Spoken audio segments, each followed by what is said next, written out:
nzira dzakatoshata, pese pandaipinda nzira dzakatoshata. Ishe bonana kufunga hangu panyika ndiri chii, ko ndikafa ndinoenda kupi? Zvitadzo zvangu ndicharegererwa nani? Zvandinombopaisa ukuna matai. Kufunga hangu panyika ndiri chii, ko ndikafa ndinoenda kupi? Zvitadzo zvangu ndicharegererwa nani? Zvandinombopaisa kukuna matai. Ise ndinokukumbirai, saka imimi chindiregererai pese pandakutadzirai baba.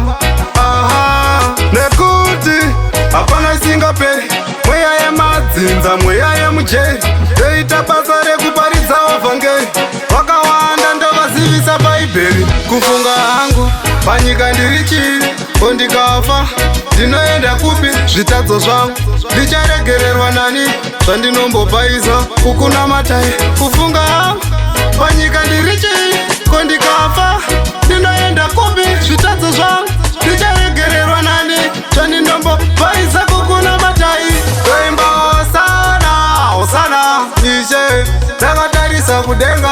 Toimba hosana hosana, baba undipai mwamukana. Ishe ndamamira kunditora, ndakagadzirisa pese pakashata. 1 by 1 ndichivatendeutsa, zvimwe denga racho ini ndingaripinde. Kufunga hangu panyika ndiri chii, ko ndikafa ndinoenda kupi? Zvitadzo zvangu ndicharegererwa nani?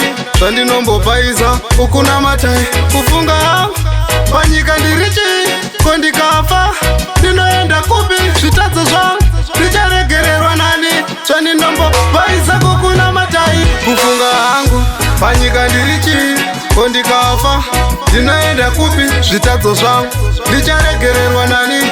Zvandinombopaisa kukuna matai. Kufunga hangu panyika ndiri chii, ko ndikafa ndinoenda kupi? Zvitadzo zvangu ndicharegererwa nani? Zvandinombopaisa kukuna matai. Ise ndinokukumbirai, saka imimi chindiregererai pese pandakutadzirai baba. Nekuti hapana isingaperi, mweya yemadzinza, mweya yemujeri, toita basa rekuparidzawo vhangeri. Vakawanda ndovazivisa bhaibheri. Kufunga hangu panyika ndiri chii, ko ndikafa ndinoenda kupi? Zvitadzo zvangu ndicharegererwa nani? Zvandinombopaisa ukuna matai. Kufunga hangu panyika ndiri chii,